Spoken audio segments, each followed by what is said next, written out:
Great start. Welcome, members, to tonight's meeting and to anybody watching on the internet. And can I ask that people remember to do what I never remember to do, which is use a microphone when speaking. First item is apologies for absence. Speedy, do we have any apologies for absence? Yes, we do. Councillor Andrews, Councillor Boyden, Councillor Clements, Councillor Wilkham, Councillor Wiley. Thank you. In case anyone wondering, yes, we are quorumless. Just. So the minutes of our last meeting on the 10th of June. Members, we have before us the minutes from the meeting held on the 10th of June. Are you content for me to, as chair, to sign these minutes? Councillor Warner. Can I just ask that the T be put in front of Smith on those present, and also I think when he's welcomed, because we do have two Councillor Smiths on the council. Okay, thank you. That's useful, thank you. Thank you. Can I have a proposal seconder, please? Proposal seconder, please. Yeah. Any other comments on the minutes before I ask for a proposer? So can I have a proposer to approve them, please? Councillor Swainston, seconded Councillor Cox. Show of hands, please. All those in favour of approving these as minutes? Any against? I think that's unanimous. Thank you very much. That's carried.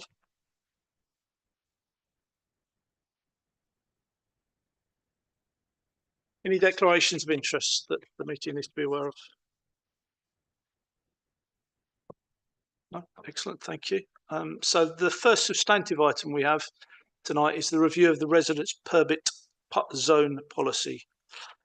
And Councillor Hoskins is going to lead on this for us. Thank you, Tim. Thank you, Chair. So you have a paper in front of you, and this report seeks comments on some targeted amendments to both East Herts District Council's resident parking permit parking scheme and also the operational guidance which accompanies that policy. The proposed changes aim to enhance accessibility, reduce procedural barriers, and better align the guidance and policy with the Council's strategic priorities, including sustainability, air quality, community wellbeing, and economic growth. The recommendations are based on public feedback from the 2024 parking strategy engagement and independent review provided by CitySense, who were the architects of the parking strategy, has continued throughout that period.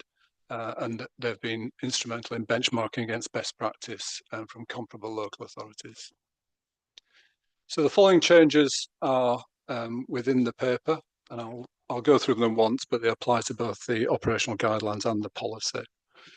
So amendment of the requirement that non-resident parking must be considered in awarding an RPZ scheme, specifically that non-resident parking must exceed 40% occupancy at times of peak period. The recommendation is that we reduce that from 40 to 10 to allow some more holistic assessments based on the local context, resident feedback and officer observation.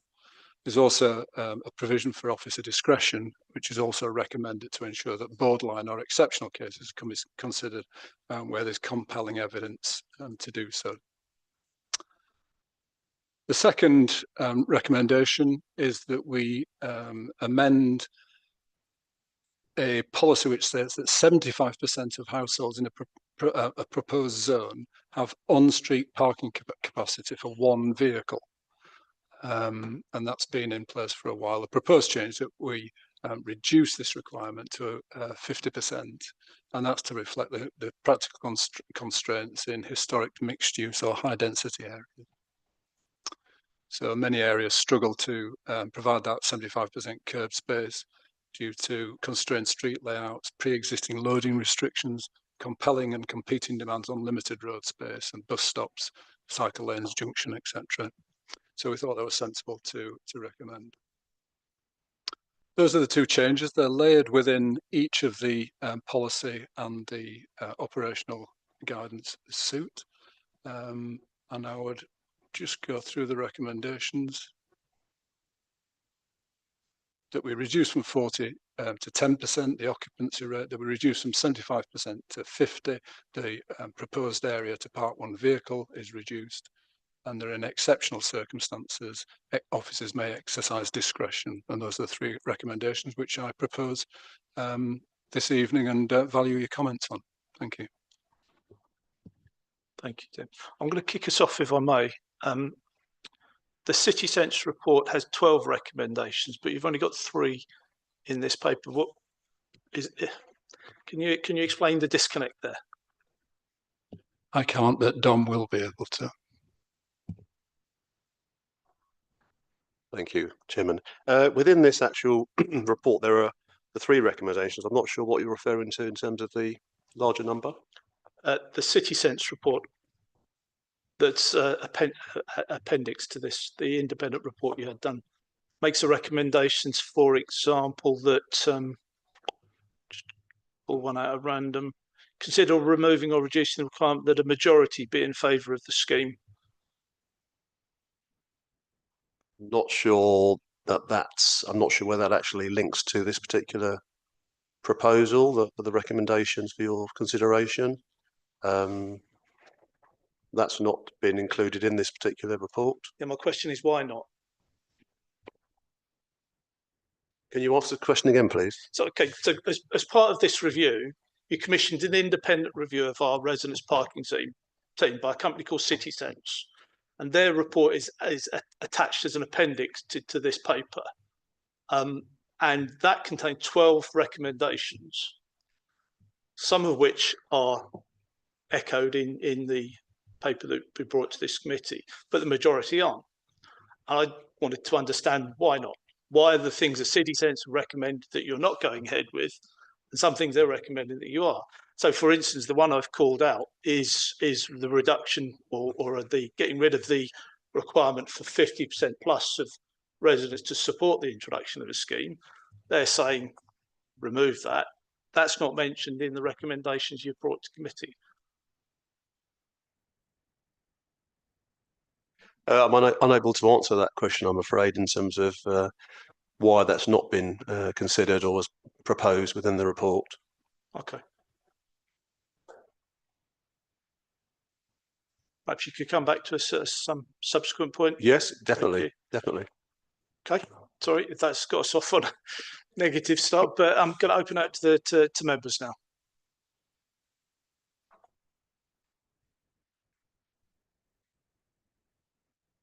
Eric. Thank you. Yeah, I can see there's some flexibility being introduced, and I think that's fine. A few of us here deal with parking issues almost on a daily basis and other highways issues. I'll just express a personal opinion. I'm always very wary about residence parking zones because, I mean, that is what we're discussing this evening. The issue for me is where you have urban areas that are closely linked with transport hubs and so on, and sports clubs around. The issue is that people often say, well, we have a problem with parking on our roads. Would like a resident parking zone, please. Now, my fear always is that where do you draw the line? You have to then look at how that will impact the wider area and whether or not you're moving the problem further on. So I don't think we have any resident parking zones in my area, but you know, while it's good to see greater flexibility, I'm just very cautious about generally introducing them.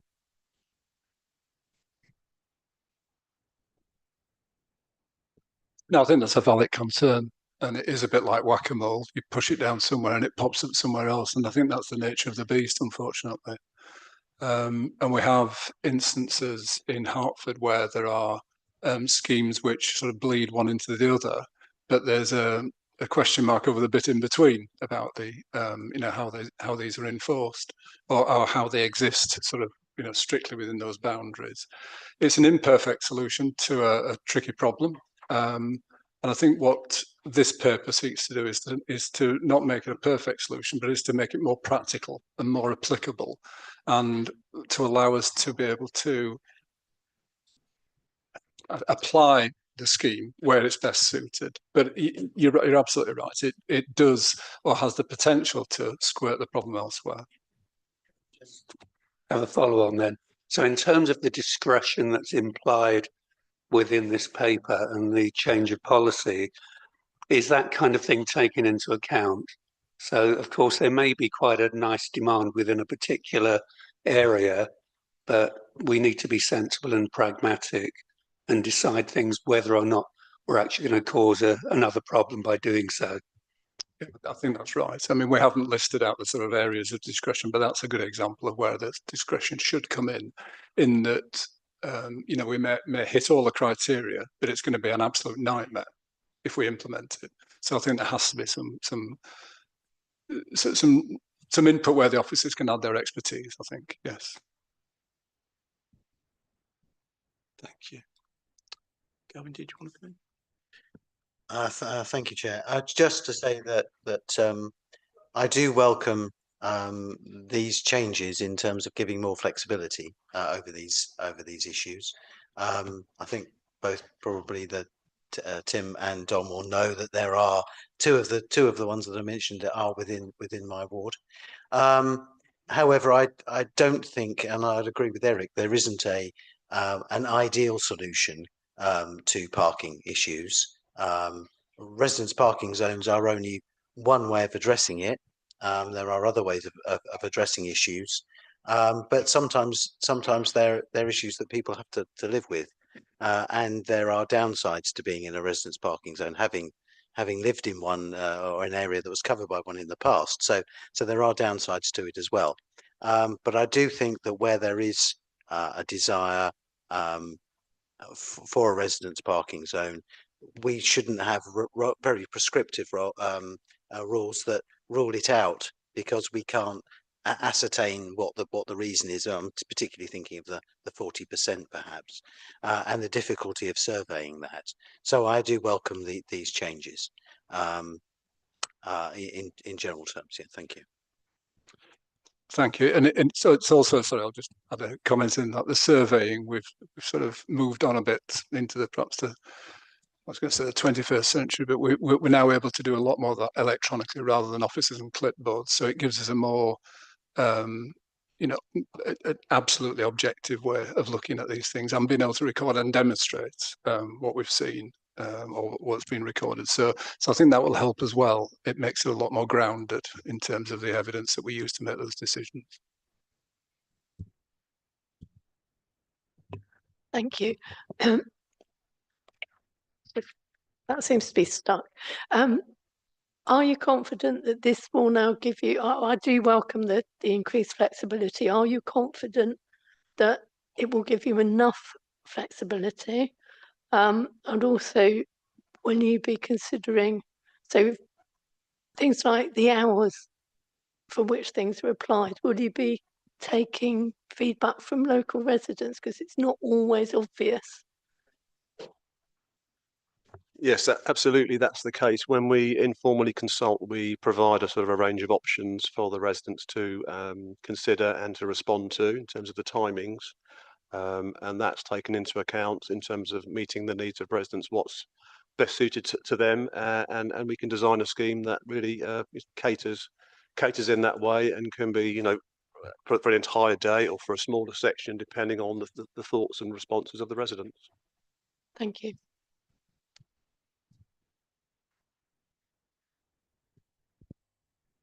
Oh yeah, it looks very equitable to me. I mean, and that's to be welcomed. I just wondered. I was walking through Jackson Square the other day, and I don't have a car anymore. And I was struck by the size of a new Mini. It looked like the size of an original transit van to me. And I wondered what metric you used for measuring vehicles these days to give you the figures. In the context of permit zones. So we typically take a measurement using 5.5 meters as a length per parking place space within any area. So that's sort of our calculation. We assess that and calculate the maximum number of spaces that could be introduced into any particular area. And that's our sort of our guide 5.5. Other authorities might use 6 metres, but we tend to use 5.5 to sort of maximise the space within any area. Yeah, I just think that I can see around Stortford particularly, and maybe elsewhere, these giant SUVs basically piling up in places, and it's quite alarming how the size of vehicles has changed over the years, and whether we have to keep building flexibility into that. That's something we can consider. I think, yes, definitely. I think sort of a large vehicle now, today, the length is typically 5 metres. So at 5.5, it could, perhaps we should increase that to 6 metres as a guide. And that's something we can definitely take into account when assessing the parking with, I know it is huge, but in terms of the theoretical number of spaces within a zone, or calculating that and using the methodology, that's something we can sort of look at, yes. Thank you. Councillor Nichols. I welcome the changes broadly, but I can see an issue, particularly around where I live. The prevalence of dropped curbs, meaning there still won't be enough on-street parking spaces to meet the requirements, which is a frustration and is exacerbated by other people, not residents, living on the roads trying to park. So I don't know, that probably isn't something that could be resolved, but I just thought I'd bring it up as an issue.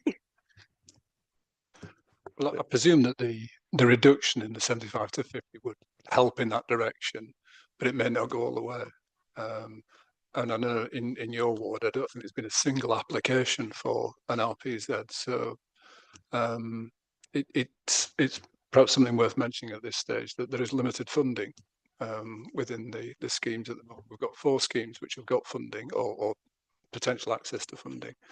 And that's a critical element of these schemes, that they need to be funded, whether it's an S106 or in the case of Bishop Stortford, there's some Manchester Airport stuff which it may or may not feed into it. So the funding is an important aspect of it. Yes, and particularly in Buntingford, the car ownership is probably higher than Indeed. usual because we're isolated. So yeah.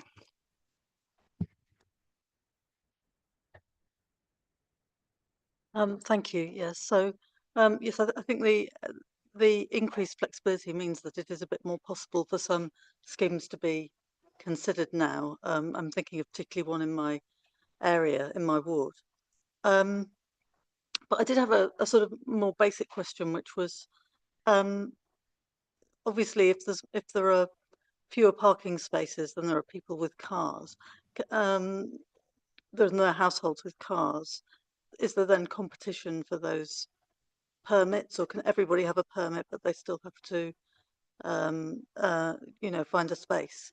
How does that work in practice? That's a bit I don't quite understand. Yeah, I mean, you don't rent a piece of the road, so it is a first come first served basis. There just would be a number of. There's no guarantee of a parking space within an LPZ. And that's perhaps one of the sort of thought process that people have when they're trying to consider whether it's worthwhile for them on a personal basis. There are also households with multiple cars, which again alters the calculus, doesn't it? Yeah, I think it's just if you're talking to residents about what an RPZ might involve, it's good to understand that. Yeah. And yeah, the sort of additional question I had then was, obviously there's a payment. If you want a permit, you have to pay for it, but you're not guaranteed the space. No, and there's a payment for a second car on top of that, which is more expensive than the first car, as you'd expect. Yeah. Thank you. Yeah, by all means. Just to add to that. So we typically offer 2 permits per household in the majority of our schemes, but where there is insufficient space on the public highway, we would consider reducing that to 1 permit per household. We've done that in Bishop Stortford in the South Mill area. So again, we do have the actual ability to reduce that number to encourage people to, move away from vehicle ownership, and that's something that we have at our disposal. And just following up on Councillor Nichols' question, in terms of the driveways and the impact of spaces on the highway. Our sort of standard design methodology is that we actually include the space in front of the driveways as a parking place, and that's how we've operated since 2005. Where there are bay markings involved, we would extend the bay markings across the driveways, and that's sort of standard operating practice in East Hart. So we seek to maximise the space that's actually on the road. Thanks, Chairman. Sorry, talking about drop curb, something else occurred to me. Will this link to any future policies around including electric charge on street, electric charging? I just wonder whether there's a potential conflict anywhere. Anyone thought about that? Not explicitly within this policy, no. But I understand the question. It is, and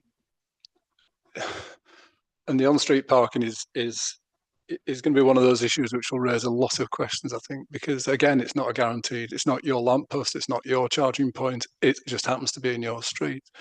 But something on that nature needs to happen to sort of democratise the cost of EVs for residents. So I'm not sure. I think this will have to be revisited when that comes up in order to be able to flex accordingly.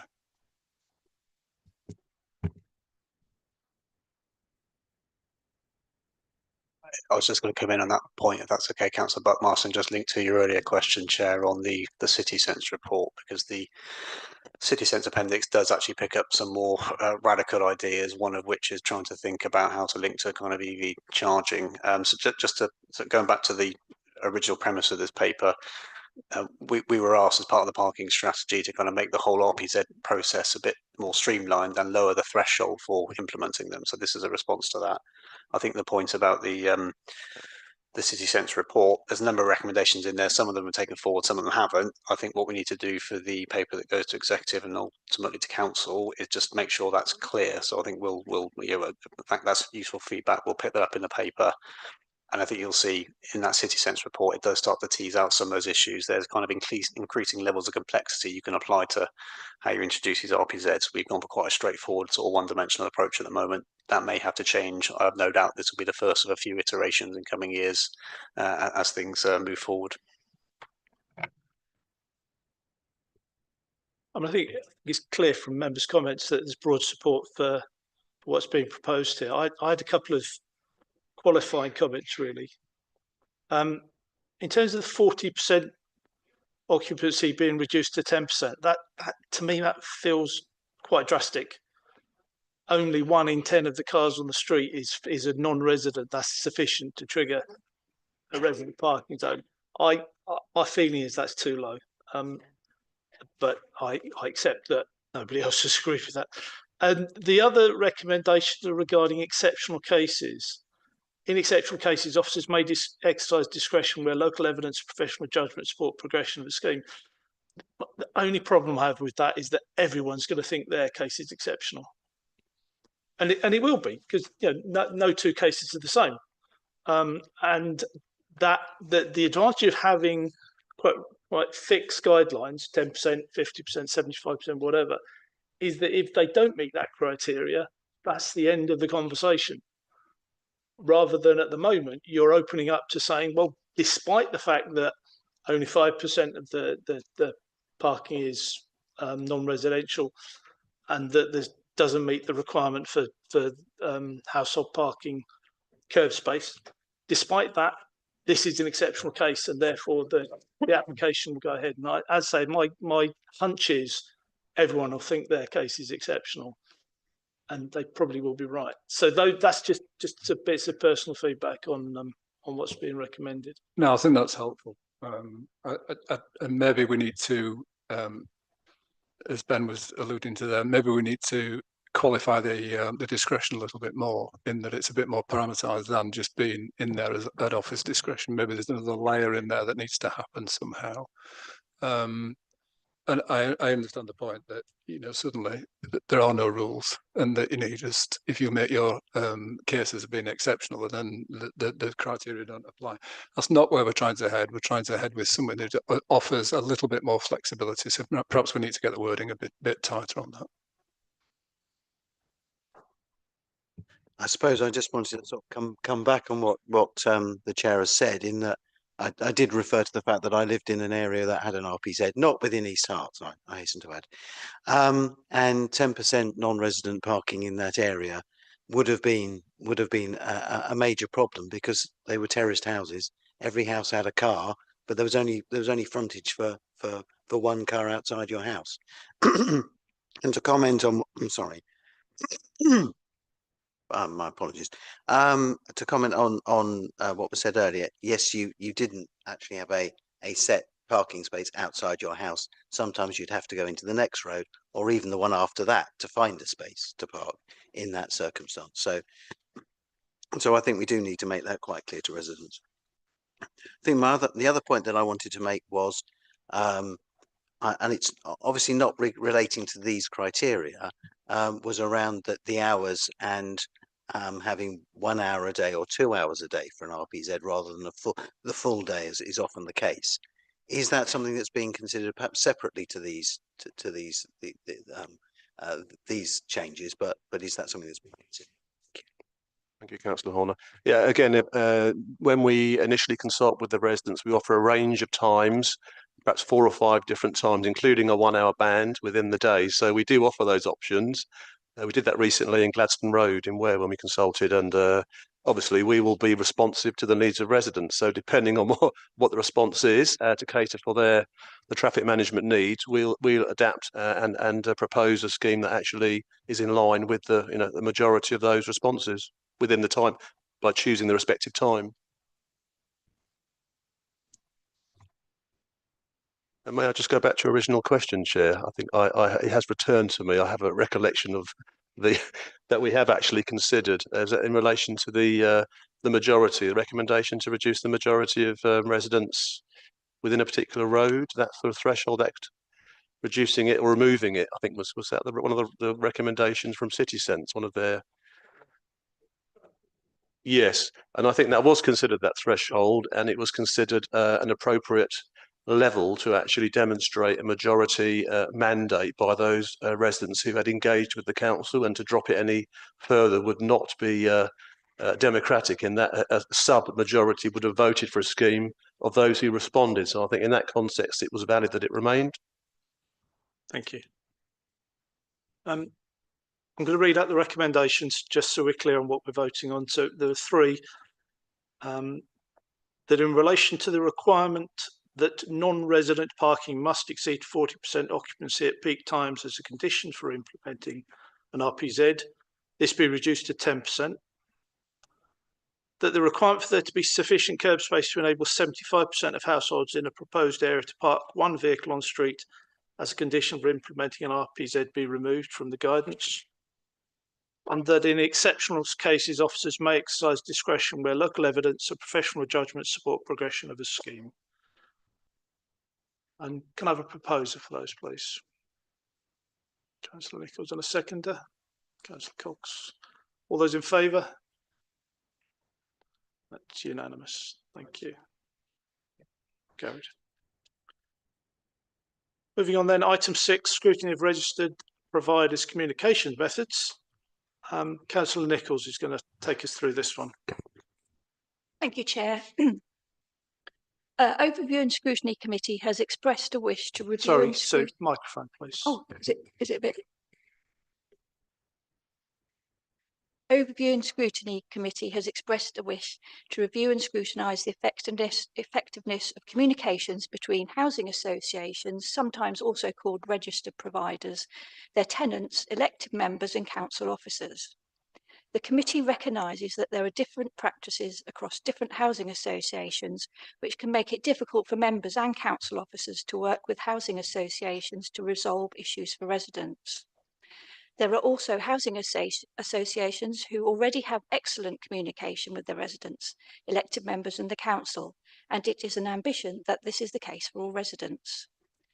This report outlines a proposed programme of work for overview and scrutiny to help identify and make recommendations in this area, to highlight potential improvements and share best practice.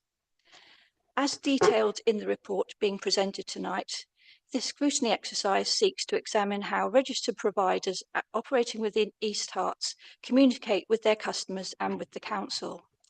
The aims are to identify areas for improvement by housing associations and/or the council, examples of best practice that can be shared among housing associations, potential issues for lobbying national bodies such as regulators or government to improve housing association communications.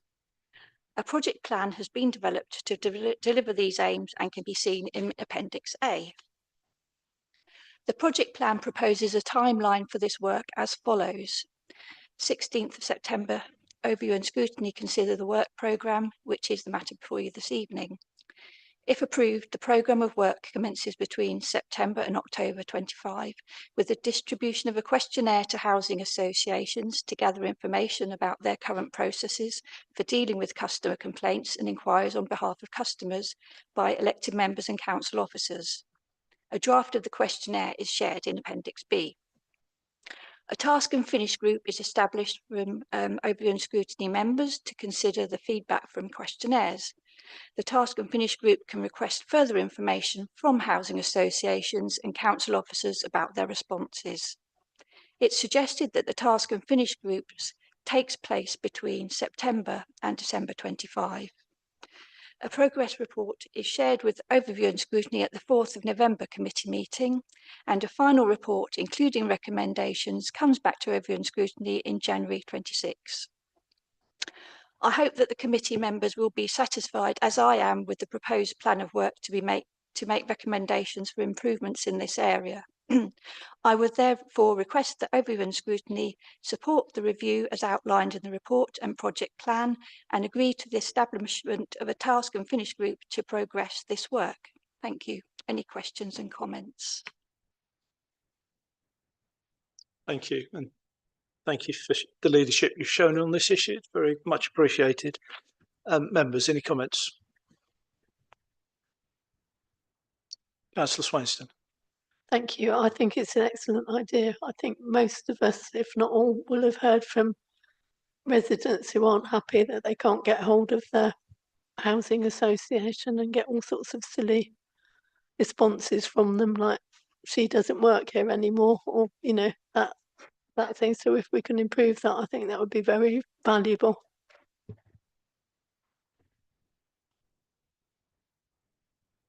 Thank you, Chair. Yes, I agree. I think it's communication is probably the key thing that that upsets tenants, not being able to get things fixed, not being able to speak to the right person. And I think I'm really impressed by the way that this has been developed. So thank you.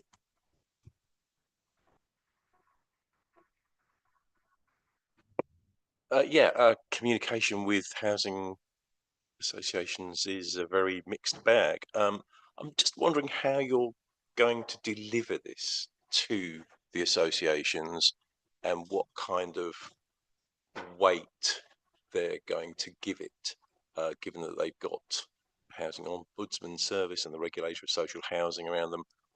Why are they going to pay attention to what we're saying, and how are we going to persuade them that they need to pay attention?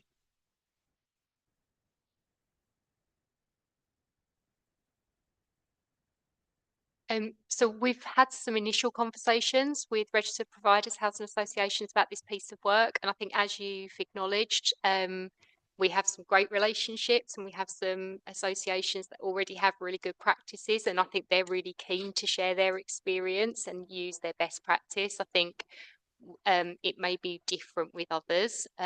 We, as outlined in the report, we don't have any powers to get them to engage with this piece of work, but we do work closely with them. They rely on us for their nominations, so there is an incentive for registered providers and housing associations to work with the council. And there's also the element that actually registered providers are judged by the regulator, for example, in terms of their customer standards. So what we're saying to them, or what we will be saying to them, is work with us, help us improve the situation, because it's positive for you as well as positive for the residents. Thanks for that. I mean, I think you've hit the crux as far as I'm concerned. It's about relationship building, isn't it? It really is about relationship building. There's nothing better than picking our phone up with a number at the end of it that you know is going to get answered. And if officers have got that kind of relationship with providers, all the better. So I just wonder whether there will be some work done around helping officers create those relationships. That seems to me to be really important. I think that it will be a really good part of the work programme if we can address it. And I think there'll be also an element of peer pressure on behalf of the providers to push for better practice. And we're hoping to engage with Ombudsman as well. So that, for me, you know, both sides, we can push for better outcomes for residents, really. Councillor Goldspeak. Thank you, Chair. Firstly, I would like to thank Councillor Nichols very much for proposing this topic for consideration and for all her hard work on it so far. Thank you very much. I'd also like to thank our new housing officer, Catherine Gilchrist, for her excellent description of the whole task in the paper you have tonight. I do agree that there is a need for this study. I myself, like so many other councillors, have been really frustrated at times when we've not been able to get hold of someone from the housing association to ask about a particular problem or represent a resident. As a council, we have made a small start with better communications, and we've now set up regular quarterly meetings with Clarion Housing Association, and hope that is a meeting between councillors and the housing association officers when different problems can be discussed. Maybe not individual cases, but general procedures and ways of working. And are hoping to start soon with SNG Housing Association. They have a new communities officer. So, and I'm hoping that when you see the emails inviting councillors to come and join these consultation discussion groups, that as many of you as possible will come and join these groups, because I think they are useful. I've also been petitioning very hard for the housing associations to give us contact numbers, email numbers, or phone numbers, and some of them have provided those. I have communicated some of them in the past, and I will endeavour to do that again, so that all councillors should actually have some means of contacting the housing associations, but at least these two. There's so many, we've got a lot of work to do to contact all 40 of them, but the two main ones we certainly should be able to contact. So I do hope that you will all join in with this process. Thank you very much. Thank you, Chair. Thank you. Thank you. Councillor Buckmaster. Thanks, Chairman. Yeah, good to hear that meetings are arranged. When I was first the portfolio holder 10 years ago, we did have regular meetings so that members could sit in front of the housing associations on a quarterly basis. The other thing that we had, which I don't know whether it still happens, is we had I think roughly a quarterly forum when we invited a number of the housing associations to come here into the chamber, and then we would discuss mutual items of interest. So we would present to them and they would present back to us as well. And it was actually quite informative because we picked, as members and as fellow agencies, we picked up a lot of industry information. So I don't know whether that's practical to restart if it's not going on now. Thank you, Chairman.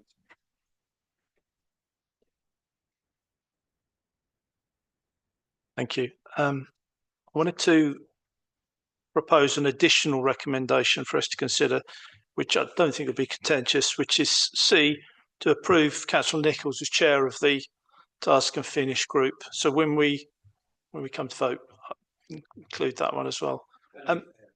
Yeah, exactly. Any further discussion on this one before we move to the vote? So the three, oh sorry, Councillor Horner. And it may be in the paper, so forgive me if it is, but what would I fully endorse Councillor Nichols being the chair, but what would be the process for selecting the members of the task and finish group? I mean, ultimately, the wide overview and scrutiny committee can agree between themselves now, or who those other 3 or 4 or 5, doesn't have to be the whole committee, and it wouldn't be. There's 3 meetings planned, I think, of the task and finish group. So if you wanted to have some discussion quickly now and agree it, you could. But it's up to you. I'm minded not to ask for volunteers now for 2 reasons. First of all, we get those awkward silences that don't look good. But secondly, we've got a lot of people missing. I think we had 5 apologies plus Councillor Smith's not here. So yeah, that would be self-limiting. So I'm going to suggest that we organise this outside the confines of this meeting, but we do it as quickly as possible. And we're looking for 3 additional people. I mean, if we get 4 enthusiastic volunteers, we're not going to turn them away. Or if we've got 2 people, that might be a bit of a struggle. So expect a phone call. My only comment on that would be that, again, it's a member decision. You need to agree it. Can we agree it offline, or do we have to agree it here? Peter? Yeah, a suggestion maybe to accommodate what the chair is saying. Maybe you want to add to your additional one to propose that Councillor Nichols is the chair, and for Councillor Nichols to work with officers to seek nominees from the committee to join her on that task and finish.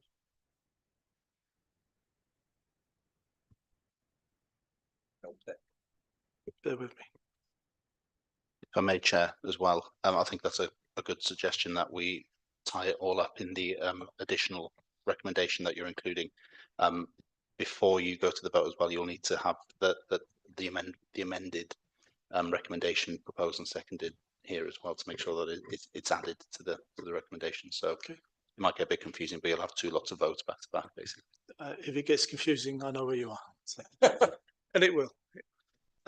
So I need a proposer for the amended recommendation.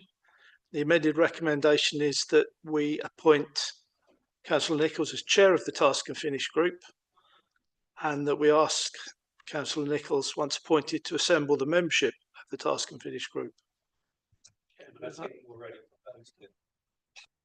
So I'm proposing that. Can I have a seconder? Seconded, Councillor Warner. All those in favour of that proposed amendment? That's unanimous. Thank you. So we now need to move to the vote on the substantive recommendations, which now include that one we've just voted on, and also include approving the project plan at Appendix 1 and approving the establishment of a task and finish group as outlined in the project plan. All those in favour? We do need a proposer. We do, yes, quite right. We have a proposer for that. It's Councillor Swainston, seconder, Councillor Carter. All those in favour? And that's unanimous. Thank you. We got that.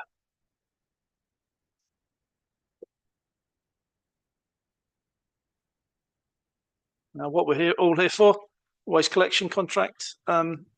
Councillor Hoskin. Thank you very much. I'm going to use the slides up there, so you may want to reposition yourself. Otherwise, you might have waste collection on your forehead.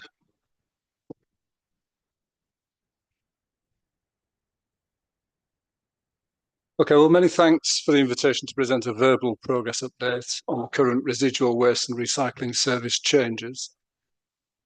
This is a verbal progress report with the intention to return to the 4th of November session with a formal report.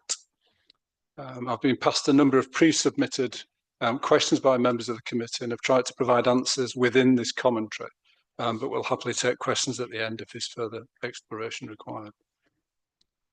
I have a series of slides that I hope will assist in relaying the various elements and allow the data to be presented in a clear format.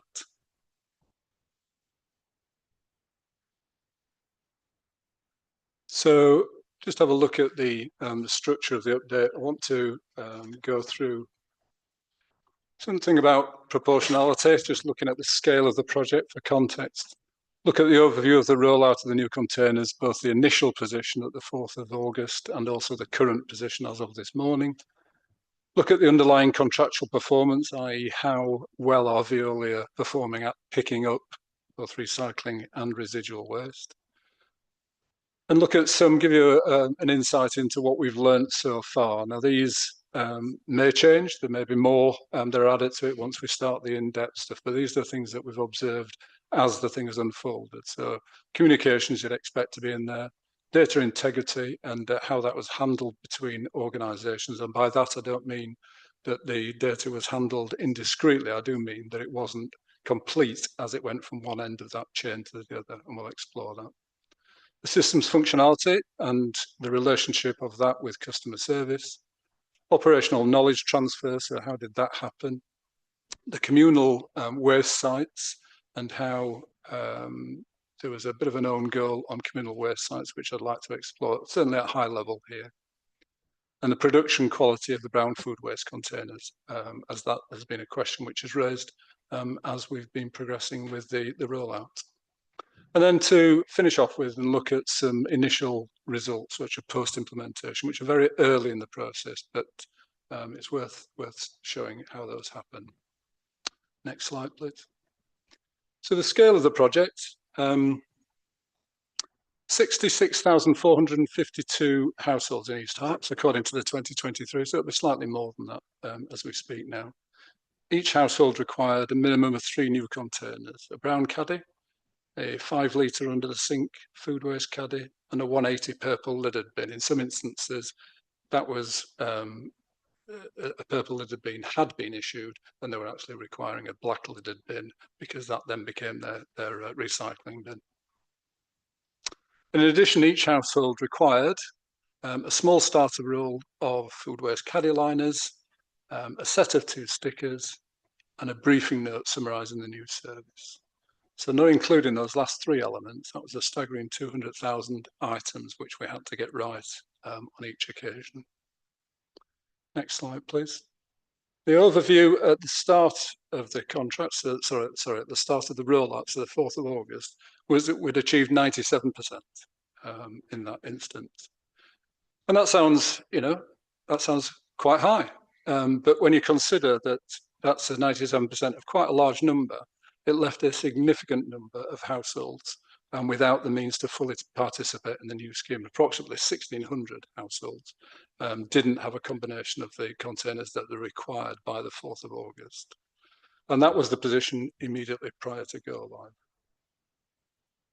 Now, if we just hold that slide there for the time being. So as exec member responsible for the waste service, I've been in regular contact with the waste team. And from what is a privileged position in that, I wasn't involved in the day-to-day, it was clear that there were huge inefficiencies in the communication channels, which we were trying to, all of us, interact with. A resident would contact me, or I guess any number of councillors within this chamber. I would contact the waste team, who would in turn contact the contractor, and the message would hopefully it would find its way back and be successfully transmitted either which way. That wasn't working very well. And myself, Ben Crystal, and Helen, our CEO, convened a meeting. And the very next morning, this was on the 18th of August, on the very next morning, we held our first joint daily review meeting, which involved ourselves as elected representatives of residents, our waste team, who were the client team, and our contractor Veolia, who were also in the room. And this meeting very quickly short-circuited many of the communications hurdles. And I think perhaps key to its success, it developed a common set of data about which we could all judge how this was going, how the success of this was going, how the various issues that were arising were being managed. The next intervention which we took was as a result of officers and the contract team, and was in the form of a form which allowed a resident to bypass customer services and go straight and lodge the requirements straight into the control sheet within our contractor systems. And what that did very quickly in the process was relieve the extraordinary business load, sort of the extraordinary business load that had been put onto customer service, and left them free with the ability to manage the day-to-day, because things carried on in a straight line. There were still council tax queries coming through, there were still housing inquiries coming through, and there was still parking issues coming through. So the full panoply of what the council delivers on behalf of residents, those were still happening. And what this central control system allowed was the waste team to confirm if an item had been completed. So it allowed the tidying up of loose ends. Messages were going in and we didn't know whether they'd been completed at the far end. And that's important when you're trying to respond to a resident and say, thanks ever so much for your inquiry. I've heard what you've said. This is the action that's taken. This is what's being done. So that allowed that to happen in a lot more satisfactory and a lot more conclusive way. The form was deliberately stripped down and stripped back so that the requests were generally much better defined. And that seems a bit draconian, but it allowed a very specific thing to be requested, which was we wanted to home in on, have you got a bin which you require to participate in the rollout? And that enabled a lot better information to pass. And it also allowed the contract team to pinpoint households, bearing in mind that some of them are tucked away down, quite difficult to get to if you're not local knowledge. And not all the people involved in the scheme were with that local knowledge. So it was important to be able to get the actual pinpoint, the XY coordinates in some cases for the operational team. So if we could go to the next slide, please. This is where we are as of this morning. 99.92% of the required containers have been delivered, and that amounts to, and it's difficult to put an absolute number on it, but from what we're seeing in the records, about 60 households which are short of an item. The majority of those are brown food carriers which we're working through. There has been a stock shortage of brown food carriers. More of that I'll comment on later on. And of course, ensuring that every household has the correct container is just part of the issue. What we need to understand is that the contractor is actually capable of and actually collecting the containers that have been put out. So if we go to the next slide, I'd like to demonstrate, sorry, this isn't the contractor performance, thankfully. This is the number of web forms which are being actioned. So web forms is simply the number of deliveries items that require a container to be delivered. So that has resolved from, this is a snapshot. So we started off at about 1,600 households. This is now down to, we're saying something like 50, less than 50 households. So you can see the sort of stepped intervals where this has happened, and this is predominantly because the effort has been concentrated on the extraordinary effort of getting containers out at weekends, where the contractor has been able to draft in additional resources and concentrate on the business as usual within the working day. And if we go to the next slide, you'll see how the performance is called the strike rate. And this is about being able to demonstrate that the contractor is as good as their word and is collecting, visiting properties, not missing properties, and collecting what's out there. So the strike rate is a straight percentage of the number of properties that they should have visited versus the number of properties that they managed to get to.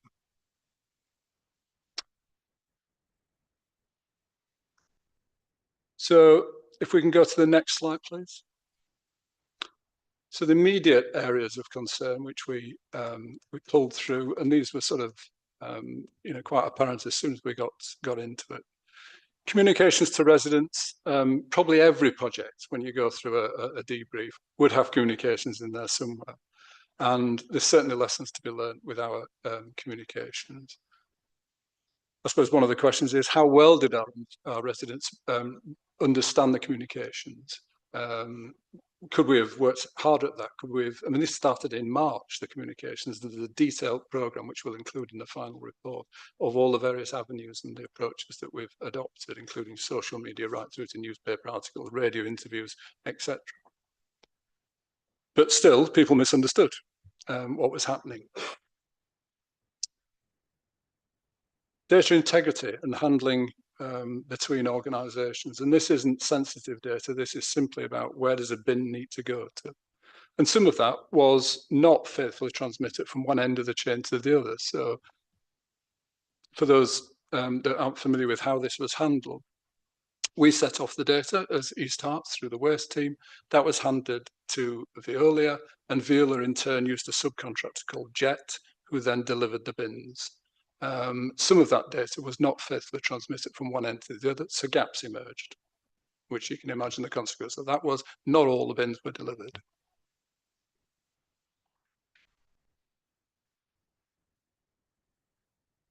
Systems functionality and customer service. East Harts went into this project knowingly without the same online self-help functionality that North Harts had, and that will be explored more fully within the report in November. But that restricted the ability of residents to self-help. It was quickly replaced by the online form, and that did sort of allow a more effective transmission, but not until we'd sort of loaded the customer service section to the point where it was struggling to perform. It exacerbated telephone queues and response times. Operational knowledge transfer. The introduction of, and bear in mind, I'm just giving you snippets here, but this will be explored and other issues, no doubt, when we get to the full report in November. The introduction of food waste and the 3-weekly cycle necessitated the redesign of virtually all our collection rounds. And the approach taken by the contractor was to leave an experienced team member as a sort of catalyst for the team, and then build other team members around it. And you lost local knowledge. We lost local knowledge through that process. It wasn't all faithfully there. So to a resident, it looks extraordinary that for the last 20 years, we've faithfully collected their bins from the same spot, and then suddenly we forget. And that looks extraordinary. But this is quite a material number of missed bins due to the teams either not knowing or not having the right schedule in front of them in order to be able to faithfully deliver that. And that's an area where this tightening, and this will by necessity will get better because they're having to correct their own homework now. They're having to go back to these sites if they miss one. So the discipline is that they go back. And the 3-weekly cycle team do the 3-weekly cycles week after week in your area. So there's a chance to build a relationship with them as a resident, but also for them to get familiar with the quirks of each round.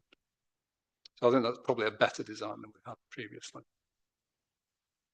Communal waste sites was an error, and it was an error in data transfer and an incorrect system assumption, which led to a number of communal properties, both across East and North Harts, in fact, at the wrong frequencies. It defaulted to a 3-weekly cycle instead of a weekly or fortnightly, which was the desired or the established routine. And that created a great deal of angst for residents, some of whom were sheltered housing with elderly residents, which is something shouldn't have happened, but did happen. These have been corrected, and extra collections have been organised to get them back onto a straight edge and back onto the appropriate schedule. So those have now been fixed up, but not before. As I say, we caused some angst in that. Last one, the production quality of the brown food waste bins. I guess the jury's out on this. We have been collecting faithfully back in all the brown food bins that people have said are broken. The vast majority of them aren't broken and can be repaired, but there are a number, and that is in excess of 200 at the moment, where there is a potential manufacturing fault. We're engaging with the production company, and we will explore whatever means we need to do through commercial implications, etc., and we'll resolve, and we'll provide an update within the November report for that. So during the detailed post-implementation review, there'll be other issues that are uncovered, I've no doubt, and these will, and other strengths, because we will balance it out with some of the things that went well as well. So we'll put those in there, but this is an overview for the time being. So if we can go for the next slide, please. So here is the East Harts food waste collection. This is the per week, so you've got the weeks along the bottom, and you've got the kilograms, or in fact, if you knock 1,000 off, the tonnage of food waste that's being collected. This is far in excess of what was estimated that would be collected, and there's a question mark over why that would be so if we got experience within North Harts, but it is in excess of what we anticipated, and that's the double-edged sword. It's good that we're diverting more out of residual waste and incineration, but it begs the question, what is that waste? And I know, Eric, you had experience previously of a county analysis which showed that there's quite a lot of edible an unopened food in there. So it raises the same questions, I think, for us now that we've got some data on that. There is an ongoing campaign about not wasting food, and you'll see it on the side of the tip of vehicles that come round. And look at the next slide, please. I think we've lost a few slides along the way here. Yeah, I've certainly got more here. Let me just give you the script on this one, and then you can see. So you imagine that because the food waste has gone up, the residual waste has gone down, and I will circulate these slides afterwards so that you've got a copy of this for your perusal. And one explanation of that is that items that would have previously put in the fortnightly residual bin, people are now managing the contents of that bin a lot more closely because of its reduced volume, and now being placed in the recycling bin. It's very early days, but clearly, this will settle into a steadier set of results.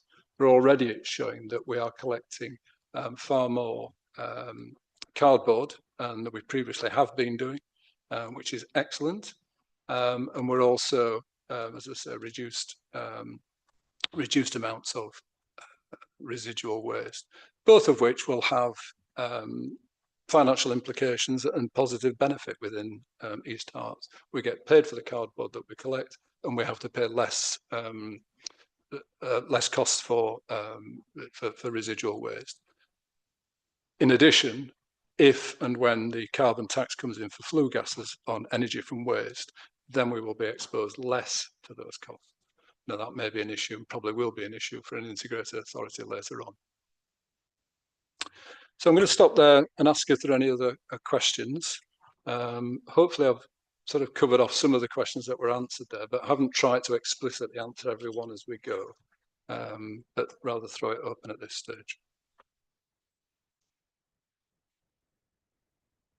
Thanks, Michelle.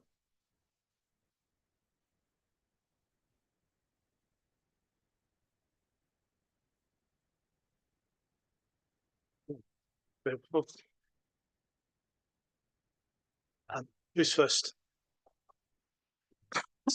Let's take it alphabetically. Councillor Buck. Thank you, Chairman, and thanks, Tim, for the presentation.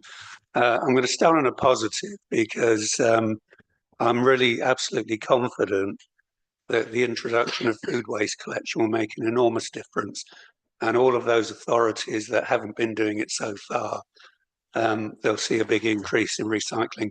I actually visited a anaerobic digestion facility yesterday, not Biogen, it was the other one that many of the other districts use along with county. Really, really good facility, and creation of electricity is a good byproduct, plus some of the residual that's then used on farmland. So that's really good. I just wanted to make some. I'm not going to list the problems because actually I lived them. So all of the points that you raised, I'm sure many of us actually understood what the issues were and where things were going wrong.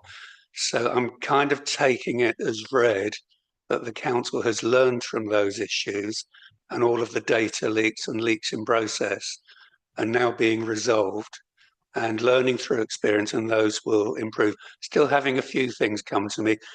The point I'm going to make is this has been quite a painful period for local members. I don't think everybody understands which council does what, and I think we all are aware of that. I don't think they always know who's running the council, but they often know who their local members are.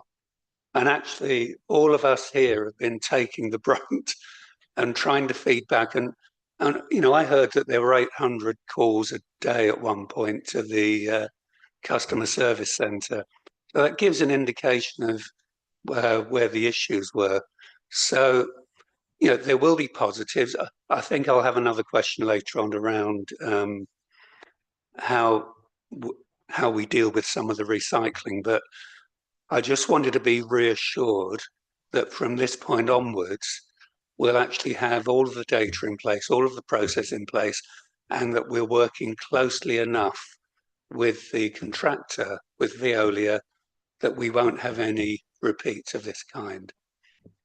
Yeah, thanks, Eric. And I think as a the final question there, I think, is worth reflecting on. We will invite Veolia to accompany us in November, so you'll have a chance to question them as well, as we will bring the waste team with us as well, or the management from the waste team. So, hopefully we can give a joined up account of that. I think what we've noticed, certainly within this very short concentrated period, is that working closely together, it isn't a given. You have to earn that somehow along the way. But that through the daily meetings we've had, there is a rapport and an openness now throughout that, which is built. So we're finding out about things now rather than when we're asking questions, which is is rewarding. And that I hope we'll be able to. Well, we'll have to work hard at maintaining that as we go forward. I think and I will say this now. I think we've got a good partner in Veolia. They've been very straightforward in owning the issues that they've created and funding the solutions behind those resolving those issues. So I think we're in good hands. This is the whole of the waste collection is a difficult space. It's something that residents don't notice when it happens, but boy, does we all notice when it doesn't happen. And unfortunately, we've given everybody that opportunity to experience when it doesn't happen. However, I think certainly the breadth of experience that the area manager has brought to this scheme reflects the depth of experience we can draw on with Veolia. So I mentioned the weekend working. Those teams have been brought from far and wide in order to be able to deliver for us within East Arts, such as their commitment to making this thing work properly. And that's at their own cost. Councillor Marlow. Tim, thanks for your dedication to waste. It's been fantastic. I was just curious, how much more food waste are we getting than we thought we were going to get? Percentages? So this is all. Sorry, this is all. We haven't collected food waste before, so these are all additive. These are all. There isn't, it's 100% increase if you like, because they weren't there before. Yeah. What we haven't been able to do yet is be able to lean on these numbers as being a reliable indicator. There's been some sort of pent up stuff in there, and you can see the numbers vary quite a lot as we go through each week. What the sort of practitioners are saying is we're now on our third cycle. So we've done this will be our third 3-weekly cycle at the end of this next week coming up, and that is when the numbers start to sort of settle out into reasonable numbers. And what we hope to be able to do then is to present, perhaps through the members' bulletin, some more up-to-date data, so we can answer some of your questions about in terms of, well, how much has the recycling increased, and how much the residual waste has dropped. We're looking currently at something like a minimum of a 25% drop in residual waste, which is quite impressive, I think, this early on in the scheme. And people will get more and more familiar with how it works. I, for one, I'm still having to check the labels on the bin to make sure I'm putting the stuff in the right bin. And somebody in our household dropped a can in the paper bin this morning, which I've had to retrieve. But we'll get better, I fancy, and then we'll be able to present a more holistic picture of. And it should be. It should almost be, that we can track each of the streams and how they've been diverted, because they're all, the source of them is the waste stream. So they're all going to be plucked from there, the residual waste stream, and put into those recycling lanes. And the initial results are very encouraging. One of the things that crossed my mind was that it would be interesting to kind of put some figures together for residents to say, we appear to be wasting this much money per household on food that's just going home. Well, we do. That's £700 a year, just based on the sort of average figures, based on when Eric was working at Herts County as the environmental lead. That's an astonishing food awareness, is astonishing. Now, a proportion of it will be peelings, will be, genuinely food scraps. But Eric will have seen this when he went to the biodigester. I went up to Biogen, which is where our waste goes. and there is a staggering amount still wrapped in plastic. There's a staggering amount untouched. Looks as if it came off the supermarket shelf. So there's work we can do, but there is money to be saved through doing that for households, for sure. Yeah, thanks, Tim. Is it urgent? I'll take councillors who've indicated differently. As Councillor Nichols. I just wanted to ask if Viola are picking up the extra costs of sorting out the problems that have been encountered, like with having to deliver bins to people. Does that rest with the contractor rather than East Herts? And what sort of the anticipated level of problems being sorted out within the bedding in period, and which ones might carry on? You know, is it anticipated that most will be sorted out and being so effectively? Yeah. So the simple answer to your first question is yes, they are, and they haven't shirked that. That they've, you know, the weekend working was their initiative, and that's at their cost. And I think, you know, they should be applauded for that, because it has been a significant, you know, element of bringing this round quickly. I've forgotten your second question, Sue. Sorry. The level of issues that will be sorted out in the bedding in period. Yeah, no, and that's important, because you know, before we went into this, there is a business as usual with waste. You know, that there are, and I think, Ben, we said something like 500 bin inquiries a month is not unusual. So my bin's broken, my bin's been stolen, the bin went in the back of the wagon. So that's the sort of run rate we're looking for, and we're virtually there, but we're not quite there. So that, you know, there will be, and at that level, the customer service, you know, the response times are up in the 85 plus, which means that people aren't waiting on the end of a phone; they're getting an answer, they're talking to a real person, and we're able to resolve problems. And it's a shame, because there's some lovely slides which haven't appeared, which I've probably handed over the wrong version, well, the shorter version, which is my mistake. But there is a comparison with how North Herts performed in 2018, which shows that within week 12, they rolled out in May, and they were in front of their overview and scrutiny in the August. And it showed that they were having 4,000 missed bins in the month. We're currently at 1,000, just under 2,000, and we're on week 8 at the moment. So we're ahead of the curve if you look at that as a comparison. And we've got a strike rate underneath it, which is a good performance. So we're collecting things we should be doing, which is encouraging. If we had a shaky performance underneath and we hadn't given containers, we'd be in a real pickle, I think. But, you know, we are collecting what we're meant to be doing, and we're chasing all the bins so that everybody's got a container and can participate. Maybe ask Ben or Joe to think about. I think if there's anything else that we should say there.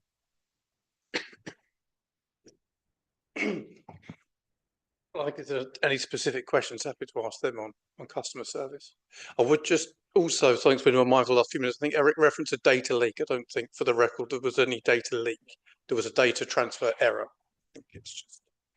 So if Peter's taking the minutes, I didn't mean it make like sure that's not there, because that did not happen. I mean, if there are any specific questions about customer service, let's carry on over around the table. Councillor Swainston. Thank you. Mostly, I just want to say it's really encouraging to see the improvement. And I also wanted to thank the exec members and officers who've put in all the extra effort that was required to try and sort this out, because I realised it was, you know, it was a big thing for all of us, but most for you. One comment on the black bins, the food waste bins. I think it's probably not, a lot of them may not be actually broken, but they're not fully functional. I rather sadly got quite excited last week when, for the first time, my bin came back with its handle attached, rather than me having to boot it back together, you know, and not probably not everybody is capable of putting the handle back onto it and shouldn't really need to. So that's my point. But thank you anyway. It's good. It's Well, I think improving. we've had the easier ride. I think some of our residents have had a lot tougher time out of that. Yeah, the bins, we will keep an eye on the brown bins. My neighbour got the handle back and not the rest of the bins, so you could perhaps get together. There is an issue, I think, and this is one of training. This is where Viola, I think, have got some work to do, and that is in making sure. And this is a team. The food waste teams are new. We haven't had them before. They're experienced in the North Hearts, but they're not within East Hearts. And I think there's some finesse that we could bring to that service through experience and making sure that they handle things and our residents, appropriately. Thank you. I think we're back to you now, Eric. Thank you. I do have another question, but I just wanted to follow on from what Simon was saying, because the food waste element is really crucial to getting the recycling rates up, and the residual waste going into the transfer stations was showing actually up to a third of what was in the residual waste was food and in wrappings. Now, the anaerobic digestion plants do have the capacity to take the plastic out. They separate it, which is good. But the other thing to bear in mind, that again I was reminded of yesterday, is that even those councils that have had separate food waste collection, sometimes up to 15 or 20% is still food. So we have to keep on top of this to make sure that our recycling rates can be the best across the county for as long as it lasts. But the other question I wanted to ask about, and residents have raised, is that the 3 weekly for all of the other items of recycling can mean that over that period the bins fill up, and I've experienced it, and I had more than I could fit into my dry recycling, and my card and paper was full up too. And other residents have said to me, as it's all recycling, could we not permit separate bags, as long as they're recycling, maybe tins or containers, can we not have those put out if they don't fit into the bin? Yes, I think that is an acceptable approach. The limitation that the teams have is it cannot be in bags. They have to know what they're collecting. The ideal receptacle is a cardboard box with the extra in, then they can absolutely see what's in there, and the box in of itself is recyclable. A black bin liner will just get left there. Unfortunately, the training is such that they cannot contaminate the load with an unknown quantity going into it. But if it's obvious what it is, they have so far been faithfully picking those up. And sorry, just to add to that as well, I think it's really crucial that all the pieces, the separate pieces that are being recycled, are loose. I think the looseness is key to that being actioned properly. So even if you did have a transparent bag full of cans that were able to be checked, the fact that they're contained within a receptacle is a problem.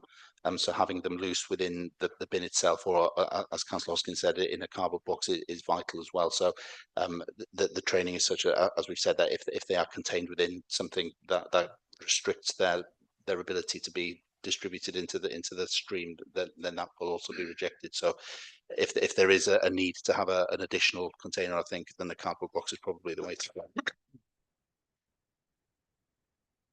go. That last point there, I think, is one that perhaps hasn't been communicated clearly. I wasn't aware of that, so I might have missed it, but it might be a useful thing to focus on. We'll take that action. Thank you. Got Councillor Cox, Councillor Nichols, and then Councillor Carter. So I'd just like to say, as a resident, it's worked absolutely fine for me. All the collections have been on time, the bins arrived on time. My residual waste is really down. I could go 4 weeks, to be honest. Just minor things that could be improved. The brown food caddy, they threw it down the drive the first week.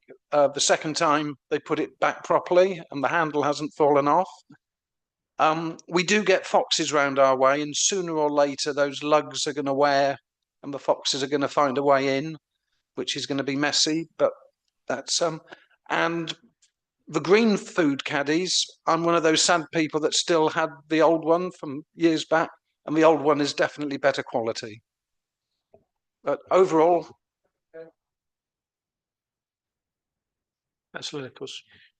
Yeah, just going back to customer service, I'd like to really thank all involved for their hard work and the stress that they've been under. What's the morale like at the moment? And have staff been given support to deal with the stress that they've encountered? Thank you, Councillor Nichols. So I think some clarification around the whole customer service piece is there was anticipation that there would be an increase in demand, and we discussed this when we had a briefing with members, that 4 temporary members of staff will be brought in and trained ahead of the contract rollout to provide that extra capacity. That did happen. When we could see that the customer service contacts were far in excess of what was anticipated, 2 further members of temporary staff were added to the team and trained. I think this is something that needs to be looked at when we come back here in November. But there's clearly a very justifiable question. Was that amount of resource sufficient? And what methodology was used to come up with a number of 4, then 6 people? I think they're very, very legitimate questions.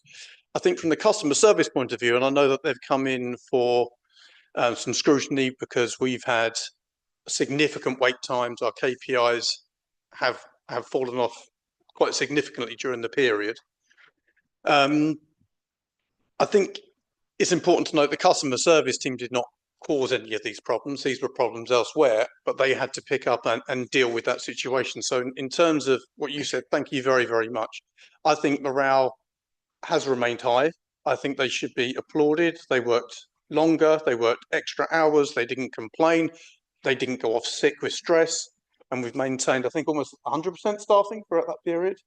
So I think that's really commendable from that team. In terms of offering stress, they have been supported. No, the leader's been in to see them. I've been in to see them and sat with them. They've been supported by management, by Helen. I wouldn't know if there's been any formal offer of stress relief, but I don't think anything come forward that would indicate that is necessary, but that can be looked at. And I think I'm looking forward to coming back here in November and seeing, if there's anything we could have done differently, because it's clear that we couldn't handle those volumes. For example, I think we were getting, you said 800, it peaked at over 18, it peaked at over 1,000 a day at one point, when usually that's 300-400.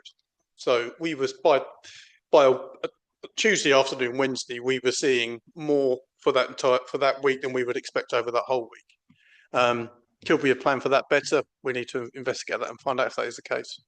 I don't know at the moment.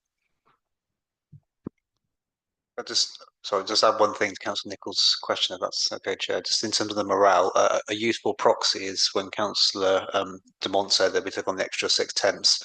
I actually went off on a couple of days' leave when they started, and I remember walking out the door thinking, when I get back, because these people are paid to kind of get grief all day, I guarantee you some of them will be gone. Actually, they're all still there. So that's got to be a good thing. Councillor Carter.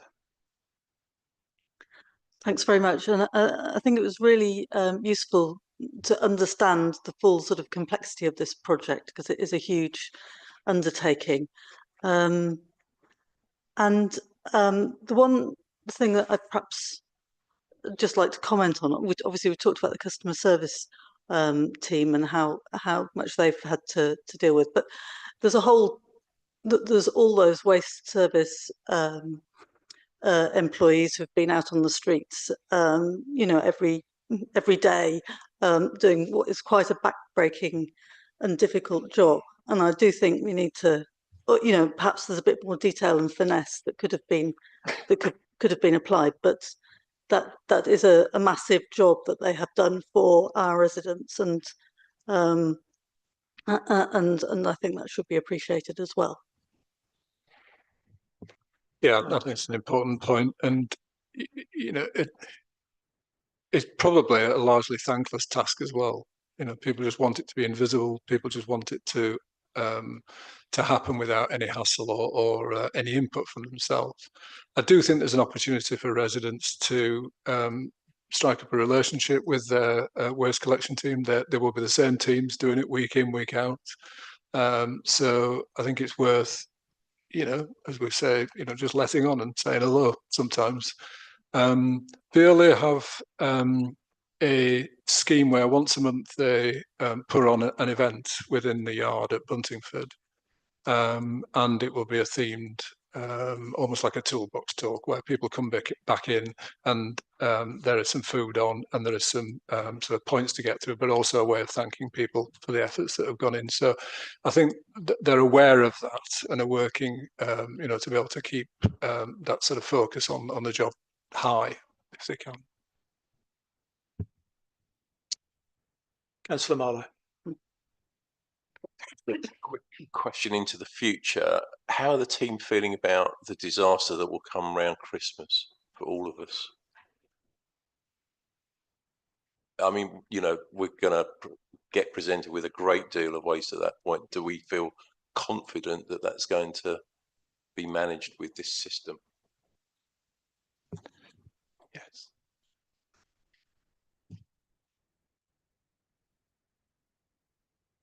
We might look for a bit more detail on that one, perhaps when you come back in November. Councillor Carter. Yeah, just to follow up on that, I mean, it would be good to have some communications about sustainability at Christmas in terms of using less packaging and so on. But perhaps that could be added into our general communications. I've got a couple. There was a question about the financial impact of the corrective efforts. I didn't catch the answer. What was the answer? Veolia are picking up their own costs. Okay, thank you. We had a petition before full council in the summer from residents of Folly Island. You might not have an answer for this now. I completely understand that, but it would be good to understand the impact of that particular group or area. No, we can absolutely take that away and do that. Thank you. The last thing that was an issue in my ward was traffic restriction orders, meaning that rounds couldn't be completed, and it wasn't clear whether. I think it's clear that there isn't a fully working process to pick up on those missed collections. So the collections are not missed through anybody's fault. The road's closed without any notice because of smell of gas or something. But how do we go back on those? And so again, that would be a good one for you to come back on at some point. Those are mine. Anyone else? Okay, I think that's. Do you want to summarise? Sum up? Yeah, well, there's a challenge. So I think yes, I think our thanks to residents who have been a mixture of patient and exasperated with our efforts, but have been keen to work on the whole, been keen to work the new system. So much so that we were inundated with phone calls even before go live of people asking for their new containers. I think one of the communications issues, and it was alluded to, I think, within one of the questions, was we were pretty clear, and you can question how clearly this was received, but we were pretty clear in the communications about how what was going to happen and what would happen. But I don't think we've been as clear as we could be on the why. And I think some of the positive benefits of the system that we've seen coming out initially, I think we need to be more alert to those and make sure that our residents understand that they are part of a successful scheme, a sustainable, successful scheme, and how those impacts play out both financially and environmentally, which I think would be helpful for us to do. The other thank you is to fellow ward councillors who have, as Eric said, fielded quite a lot of angst from residents, and we're grateful for that in doing that and channeling it through the various channels in order to be able to get a successful outcome. I think that's been been very helpful. And our thanks as exec to officers who have made the process both in sort of understandable, but also have been willing to cooperate, and there has been very little territorial sort of battles going on, and it's been all about just trying to support residents get to a successful conclusion. I think that's been very healthy. Thank you. Thank you. Yeah, just wanted to add my thanks to those that have been shared today, Tim in particular for coming tonight and providing a report at short notice. And we look forward to November. I'm going to move on, if that's all right. The next item on the agenda is a standing item we've introduced, which is feedback from the executive. So an opportunity for the executive to feed back to us as a committee on issues we've raised at previous meetings. In future meetings, I will make sure that's a bit more detailed so we know precisely who's being asked to provide feedback on what. But for tonight, I think, Ben, you have an update for us on local government reform. Yes, thank you, Chair. Yeah, the last time I came and presented in June on the updated corporate plan, and one of the items was involved in engaging with the community on LGR, and there were a couple of questions about engagement. I think one of the questions was how would we be engaging with the community, and it wasn't clear at that point exactly when we would be engaging, but I just wanted to make sure that you were aware that that engagement has begun. You may have seen some dates. We held the first one on Saturday in Hertford, and Chris Wilson came along, was working on the stall at Hertford Market, and we're doing ones in the 5 towns, and there's an event in here as well. If you don't have the dates, I can get them to you. So that was one of the questions. The other question was how will we be looking at the actual the details of LGR? And I just wanted to highlight that we've got a member briefing on the 11th of November. It should be on the 11th of November to discuss the issue and to give everyone updates. And then the decision is due to be made at a special executive meeting on the 18th of November.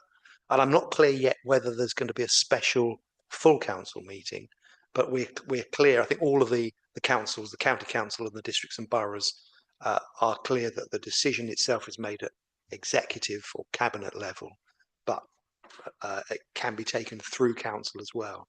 So yeah, I just wanted to highlight that. And any questions, obviously shout.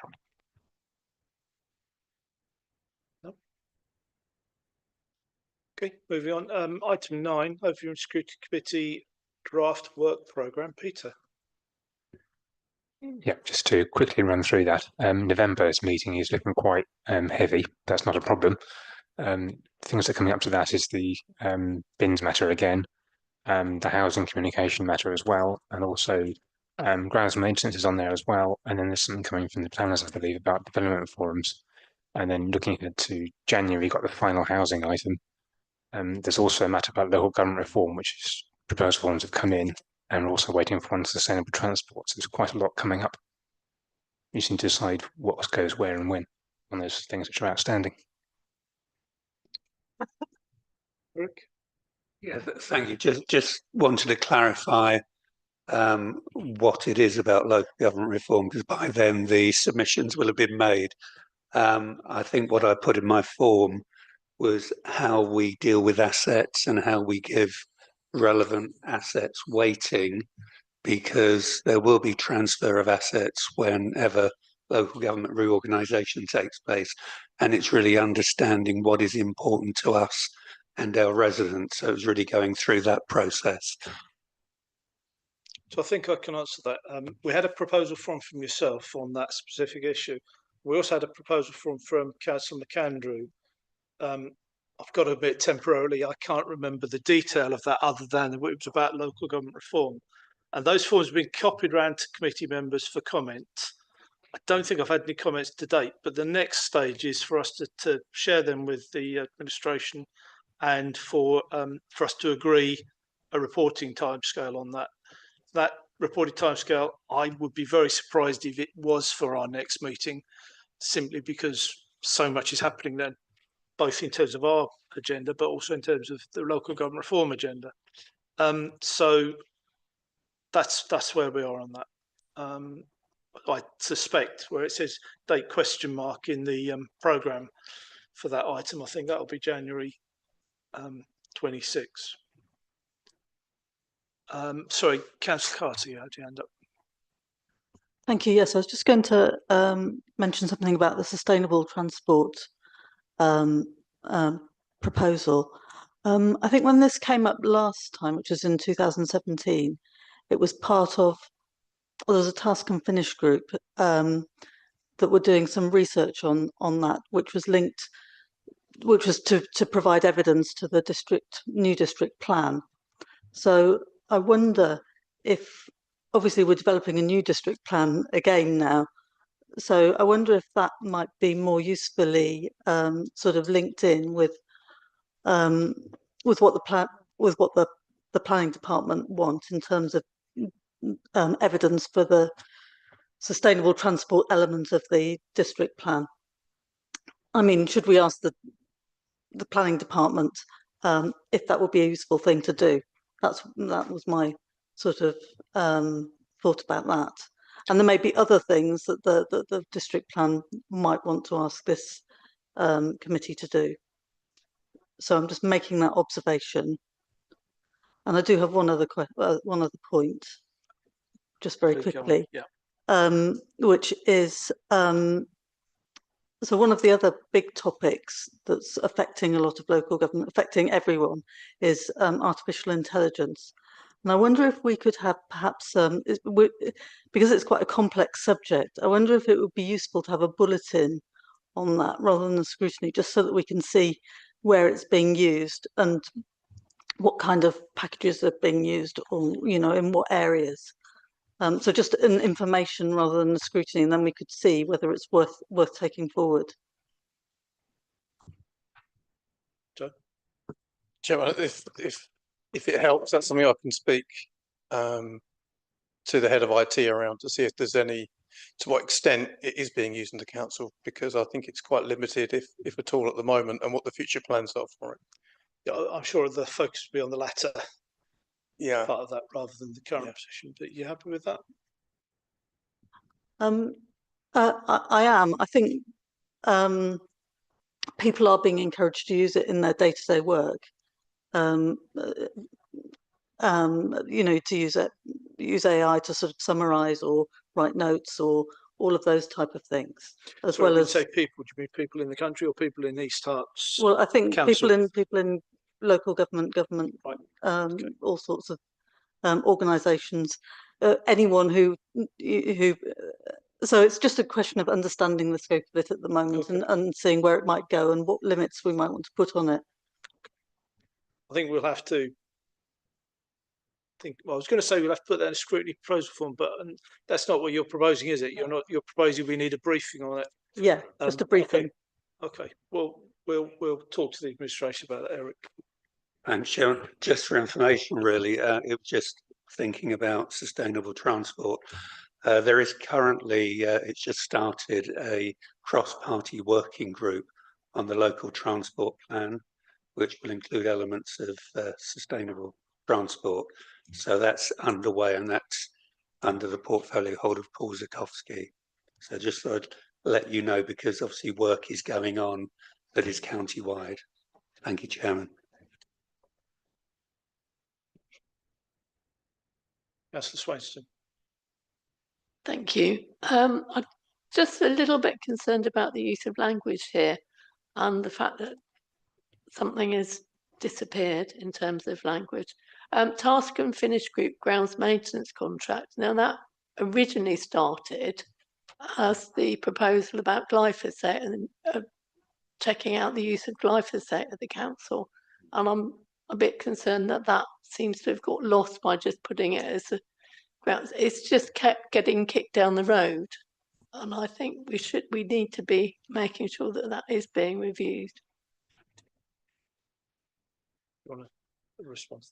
Yeah, I mean, that item is definitely coming in November, and I believe the officer who's looking after it is Ian Sharrett. By all means, email him just to reiterate that glyphosate is part of that, and I'm sure it won't be lost. Thank you.